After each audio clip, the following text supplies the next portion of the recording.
चलो एचसीएफ निकालते हैं। ठीक है, ये देखो निकाल रहा मैं।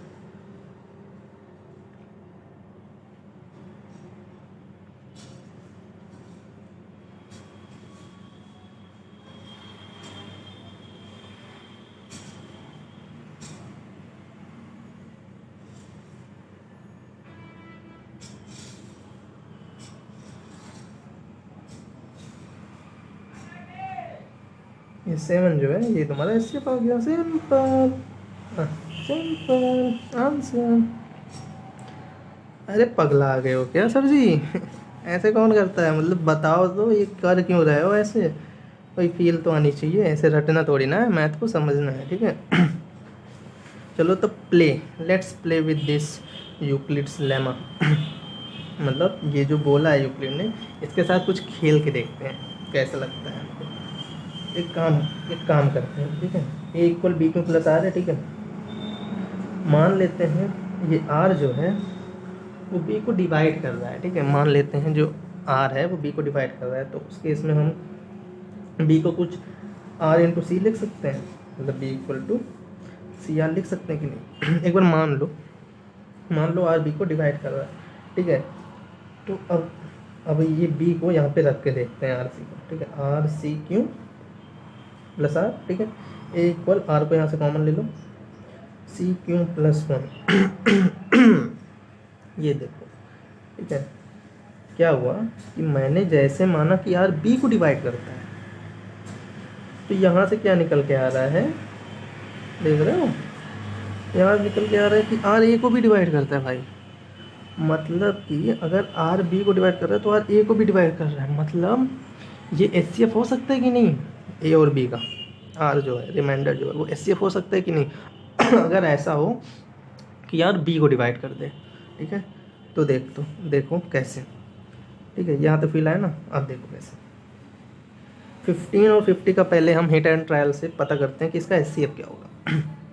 15 और 50 का। ठीक है, ऐसा फैक्टर जो दोनों को डिवाइड कर चेक करते हैं 1 से। देखो 1 तो मतलब एचसीएफ नहीं, 1 तो कॉमन फैक्टर होता है किसी भी दो नंबर का, लेकिन ये हाईएस्ट हो ये ज़रूरी नहीं है, क्योंकि अगर ये हाईएस्ट हुआ उस केस में ये दोनों को प्राइम हो जाएंगे। उस केस में इन दोनों को, मतलब 15 और 50 को तब को प्राइम कहेंगे, अगर ऐसा दो नंबर है जिसका एचसीएफ 1 आ रहा है तो। ठीक है, तो 1 छोड़ते हैं क्योंकि 1 नहीं। फिर 2 पकड़ते हैं, तो 2 50 को डिवाइड करेगा, 15 को नहीं। ठीक, 3 पकड़ते हैं, 15 को डिवाइड करेगा, 50 को नहीं। 4 पकड़ते हैं, किसी को नहीं करेगा।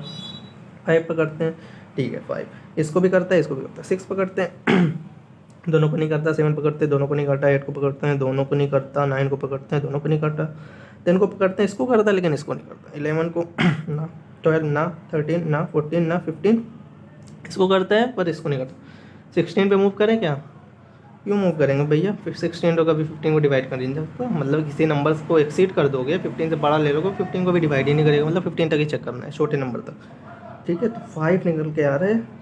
एक ऐसा फैक्टर है 5 और 1 निकल के आया था। ठीक है, तो हाईएस्ट कौन है? 5। तो इसका एचसीएफ जो आया वो आया 5। ठीक है, एक काम करते हैं, रुको, अब इसको डिवाइड करके देखते हैं। 15 डिवाइड बाई 50 3 आ जाएगा, 45 रिमाइंडर 5। अब 15 को डिवाइड करते हैं, मतलब रिमाइंडर जो आया इसके जस्ट ऊपर का जो डिवाइजर था उसको यहाँ पे बना लेंगे डिवाइडेंट। ठीक है, उसको डिवाइड करेंगे। ठीक है, 0 0। यहाँ पे देखो, अगर 5 15 को डिवाइड कर रहा है जैसे कि यहाँ आपको दिख रहा है, तो 5 देख लो 50 को भी डिवाइड करेगा, ये कंफर्म है। अगर यहाँ पे 5 जो रिमाइंडर आ रहा है वो ऊपर जस्ट उसके ऊपर जो डिवाइजर था उसको अगर वो डिवाइड कर रहा है, देखो 5 3 15 यहाँ पे ही करके देख लो, तो वो इस जो उसके बगल में जो था डिवाइडेंट उसको भी ये रिमाइंडर डिवाइड करेगा, जो अभी हम ऊपर प्रूफ किया है। देखो कि मैंने क्या माना था कि आर जो है यहाँ पे 5 आर रिमाइंडर, वो बी कौन था यहाँ पे? 15 ही था। इसको अगर मैंने मान लिया था यहाँ पे कि डिवाइड कर रहा है, तो निकल के क्या आ रहा था कि वो ए को, मतलब जो 50 है यहाँ पे ये ए है ना, ये ए है, ये बी है। ठीक है, तो वो ए को भी डिवाइड कर रहा है। देखो यहाँ से प्रूव हो जा रहा है एग्जाम्पल से। और एक चीज़ और नोटिस करो तो, इस केस में जो ये रिमाइंडर तुम्हारा 5 था, यही एचसीएफ भी हो गया। यहाँ प्रूफ किया ना मैंने, 5 ही एचसीएफ था, एचसीएफ भी हो गया। ठीक है, इस वजह से हम लोग ये करते हैं जो मैंने यहाँ पे किया था। लेकिन कहोगे भैया यहाँ पे तो ठीक है, यहाँ पे इसने डिवाइड किया तो 735 और 42 का तो एस हो गया, ये मानते हैं, लेकिन 7 इन दोनों का एस कैसे हो गया, इसको भी देखते हैं। देखो कैसे, यहाँ ये वाला क्वेश्चन चेक करते हैं। 9 और 15 का एस ये 10 ट्रायल से गेस करो। 1 तो हो गई, 2 नहीं, किसी को नहीं करता। 3 हाँ इसको भी करता है, इसको भी करता है, ठीक है। 3 हो सकता है, 4 ना, 5 ना, 6 ना, 7 ना, 8 ना, 9 इसको करता है, इसको नहीं करता। 9 के ऊपर जाएंगे नहीं। आई एस क्या है, 3। एस क्या है, 3 है, ठीक है। यहाँ पे चेक करते हैं। 9 डिवाइड करते हैं 15 को, 1 टाइम्स 9 रिमाइंडर 6, इसको उठाते हैं। 1 टाइम्स 6, इसको उठाएंगे 6, 2 जा 6 एंड रिमाइंडर इज 0। हाँ भैया रुक जाओ, हाँ रुक गए। 3, ठीक है। 3 यहाँ 6 को डिवाइड कर रहा है अगर, तो 3 9 को भी डिवाइड कर रहा है, चेक कर लो। ये वाला हम लोग ने फिर से देख लिया। 3 6 और 9 कैसे है, हिट एंड ट्रायल से चेक कर लो, यही आएगा, ठीक है। लेकिन चेक करो, अगर ये जो रिमाइंडर है इसी सीरीज में है हम लोग, अगर ये जो ये आ रहा है 3 एस इन दोनों का, तो इसके जस्ट ऊपर का भी एस यही आएगा, यहाँ पे चेक कर लो, ठीक है। एस सी एफ ऑफ यही अभी आगे बताएंगे। 6 और 9 का जो यहाँ पे एस सी एफ आ रहा है 3, यहाँ पे जो भी जब भी आ गया तुम्हारा रिमाइंडर 0, ऐसे ही करते जाना है। रिमाइंडर आया फिर इसका डिवाइजर उठाना है, रिमाइंडर आया इसका डिवाइजर उठाना है, ठीक है, करते जाना है। रिमाइंडर 0 आ गया, अब 3, ठीक है। 3 एस सी एफ होगा इन दोनों का, लेकिन इन दोनों का जो एस सी एफ है 3, वही इन दोनों का भी एस सी एफ है, देख लो। बस वही मैंने यहाँ पे यही कर रहा था मैं यहाँ पे, ठीक है। 7 जैसे ही यहाँ पे रिमाइंडर 0 आ गया, मैंने क्या कहा, 7 इन दोनों का एस सी एफ है, यस। तो ये इन दोनों का भी 7 इन दोनों का भी एस सी एफ है, जस्ट उसके ऊपर जो हम लोगों ने डिवीजन किया था, तो यहाँ निकल के आया एस सी एफ क्या है इसका, 7 निकल के आ गया ना, ठीक है। समझ में आया क्यों ऐसा करते हैं हम, ठीक है। एक तुम क्वेश्चन पूछ सकते हो कि रिमाइंडर को ही डिवाइड क्यों किया, मतलब रिमाइंडर से डिवाइजर को क्यों डिवाइड किया। ये क्वेश्चन अगर आ रहा है दिमाग में, देखो वैसे आना नहीं चाहिए, लेकिन ये भी इसका मतलब हो सकता है कि पहले दिमाग में साइंटिस्ट के क्यों आएगा कि रिमाइंडर से ही इसको डिवाइड करें। देखो अभी मैंने कहा था a = b को प्लस r में जब b को a से डिवाइड करते तो जो रिमाइंडर r आता है वो b से छोटा आता है हमेशा। अब मुझे r को 0 करना है क्योंकि एचसीएम निकालना है, ठीक है। अगर r को मैं b बना दूँ, मतलब यहाँ पे r को ही तो b बनाया मैंने, डिवाइजर जो है यहाँ पे b डिवाइजर होता है। अगर r को मैंने b बना दिया तो अगला जो रिमाइंडर आएगा वो इससे छोटा आएगा, ये कंफर्म है। इसका मतलब हम क्या कर रहे हैं, ये तो श्योर है कि हम इसको छोटा करते जाएंगे, तो जैसे ही छोटा करते जाएंगे कभी ना कभी 0 आ जाएगा, ठीक है। ये एक तुम रख सकते हो अपने पास, ये तरीका है मतलब क्यों r को हम डिवाइजर बनाएं। और जैसे ही r को डिवाइजर बनाया तो यहाँ पे यूक्लिड यहाँ पे इस लेमा से प्ले करते हुए हम लोगों ने देख लिया, जैसे ही r को यहाँ पे डिवाइजर बनाया, मतलब लेट कर लिया कि r डिवाइजर और b को कम्प्लीटली डिवाइड कर रहा है, उस केस में वो a को भी कम्प्लीटली डिवाइड कर देगा, ठीक है। वो यहाँ से समझ में आ गया, ठीक है, इस तरीके से। अब पढ़ते हैं जो स्टेप्स दिए गए हैं। स्टेप रटना नहीं है, समझना है मैथ्स को, कैसे आ रहा है चीज़ें, ठीक है।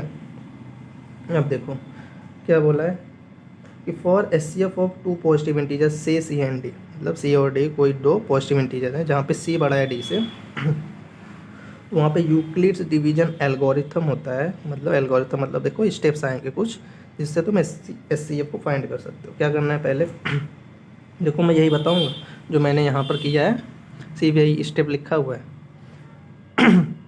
यहाँ पे क्या है, ठीक है, चेक करते हैं। सी तुम्हारा, सी बड़ा लेना है ना डी से, सी यहाँ पे 455 हो गया, डी तुम्हारा 42 हो गया, ऊपर देख लो, ठीक है। यहाँ क्या बोला है पहले स्टेप में, अप्लाई करो Euclid division lemma to C and D with C greater than D, so we find whole number, कि हम पाते हैं क्या पाएंगे, होल नंबर पाएंगे क्यू एंड आर जो सेटिस्फाई करेगा C equal to D Q plus R. इसका मतलब सिंपल समझते हो ना यार, ये क्या करना है बस तुमको, डी को मतलब इन दोनों का डिवीजन करना है, पहला स्टेप यही करना है, यही है पहला स्टेप कि मैंने डी को मतलब सी को डी से डिवाइड किया है। जैसे डिवाइड करते हैं यहाँ पे लिख सकते हो ना, इसको देखो, इसको लिख नहीं सकते हो 455 इक्वल टू इतने वाले से, बस इतने से लिख सकते हो ना, डी 42 इंटू ये जो क्वेश्चन आया 10 प्लस जो रिमाइंडर आया 35, यही यहाँ पे बोला है कि वहाँ पे whole number q and r तुमको मिलेगा, मतलब क्यों क्वेश्चन मिलेगा, रिमाइंडर मिलेगा, ठीक है। फिर तुम लिख दो C equal to D Q plus R, मतलब ये लिख दो, पहले डिवाइड करो और ये लिख दो, जहाँ पे ये जो आर होगा 35 ये डी से 42 से छोटा होगा, ठीक। दूसरा स्टेप है, अगर आर जीरो आ जाए, आर जीरो आया था क्या, 35 जीरो नहीं आया, ठीक है। क्या करना है, अगर आर जीरो आया होता तो यहाँ पे जो डी था ना, डी यहाँ पे जो 42 था, जैसे ये वाले केस में कहाँ गया, हाँ यहाँ देख लो, नहीं नहीं नहीं नहीं नहीं नहीं नहीं, यहाँ पे भी नहीं आया था जीरो, ठीक है। आर यहाँ पे भी जीरो नहीं आया था, आगे वाले में आया, ठीक है। मतलब अगर डिवाइड कर दिया इसने कम्प्लीटली तो वही उसका डिवाइजर हो जाता है, वही उसका डिवाइजर हो जाता है, ठीक है। जैसे ये वाला अगर तुम उठा लो 3 और 6 का अगर इससे पूछा होता तो ये हो गया डी, ये हो गया सी, डिवाइड करते, ठीक है। तो जैसे ही पहले ही केस में पहले ही अगर रिमाइंडर जीरो आ जाता, ठीक है, तो उस केस में 3 ये तुम्हारा एचसीएफ हो जाता, किसका एचसीएफ किसका होता, 3 और 6 का, ठीक है, वही है। लेकिन अगर आर जीरो नहीं है, जैसे यहाँ पे आया भैया आर जीरो नहीं है, फिर क्या करना है अप्लाई करना है डिवीजन लेमा, मतलब व्हाट दिस मीन, इसका मतलब क्या है, division lemma to d and r में, ठीक है। जैसे किसी दो पॉजिटिव इंटीजर पे डिवीजन लेमा को अप्लाई करने को बोले तो उसमें पहले जो बड़ा है उसको लेना है, यहाँ पे कौन बड़ा है, डी बड़ा है ना आर से ये पहले चेक करना है, डी बराबर आर, फिर मतलब डी ग्रेटर देन आर, फिर क्या करना है, ये करना है, आर को मतलब डी से डिवाइड करना है, यही करना है, डिवीजन लेमा अप्लाई करने का मतलब ये करना है, ठीक है। तो यही मैंने किया था, देखो आर था 35, डी था तुम्हारा 42 अगले स्टेप में, फिर मैंने ये किया, ठीक है। फिर अगला स्टेप क्या है, अगला स्टेप देखो, दोनों साथ में रखते हैं,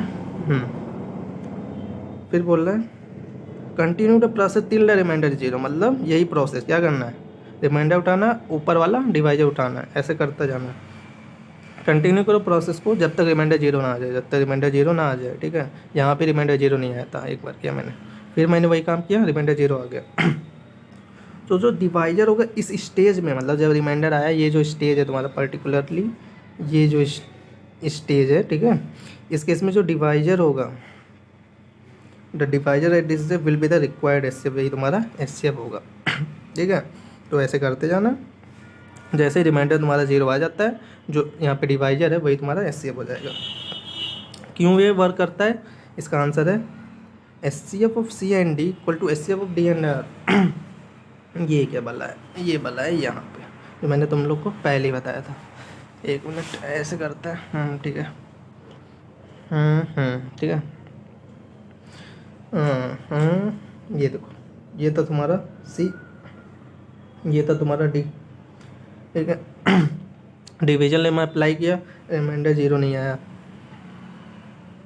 फिर डिवीजन लेमा अप्लाई किया इस पर, ठीक है, रिमाइंडर जीरो नहीं आया, फिर डिवीजन लेमा अप्लाई किया, रिमाइंडर जीरो आ गया।